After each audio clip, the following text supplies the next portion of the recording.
US President Donald Trump, he has announced a tariff pause. It's a 90-day pause on tariffs on 10% tariff. In fact, at the same time, there has been no relief for China. Trump has raised the tariff on China to 125%.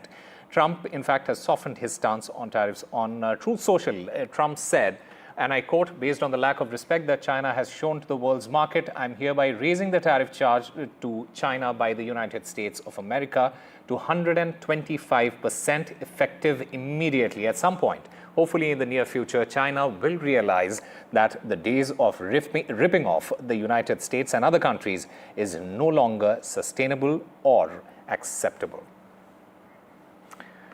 And Kate Fisher joins us from Washington, D.C. Kate, what does this mean? Break it down for us. How significant is it?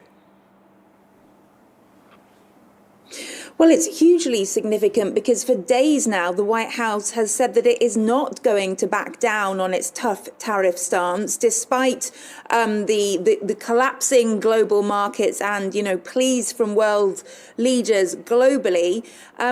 Then again, this morning when the markets opened here on the east coast of the US, once again, they started to fall during the day. And it seems that perhaps now President Trump has decided to make a change in a bid to maybe make them start coming up again. And I'm watching as I speak to you now. I can see them ticking up every second. We're now nearly a percentage point over when I first started listening to your show before I came to speak to you.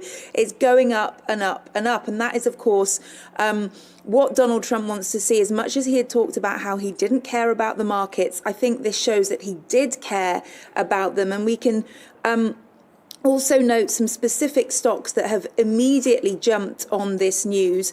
Amazon is up 7%. Tesla, the car maker, the electric car maker owned by Elon Musk, who is one of Donald Trump's closest allies, that's leapt 12.5%. Apple up almost 10%. And we understand that the Treasury Secretary, Scott Bessent, is going to be speaking soon here in the US. He is seen by many as less hawkish on trade policy than perhaps some of those other members of Donald Trump's inner circle, like Peter Navarro and Commerce Secretary Howard Lutnick. So him speaking out as well is perhaps a suggestion that there is going to be some sort of softening.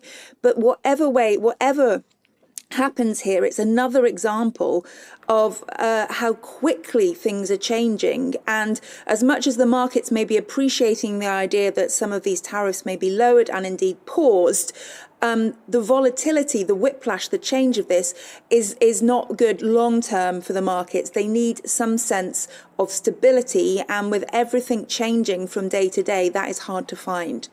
Absolutely. And Kate, are there any sort of indications from the Trump administration about what they hope to achieve in these 90 days? 90-day pause, negotiations, trade deals, something else, anything?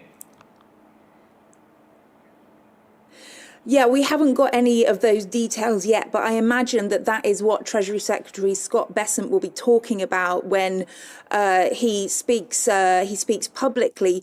We know from a speech he made this morning to the American Bankers Association, where he told them that he would be taking the lead on these negotiations with individual countries. So we understand that from that President Trump has probably put him in charge of these negotiations.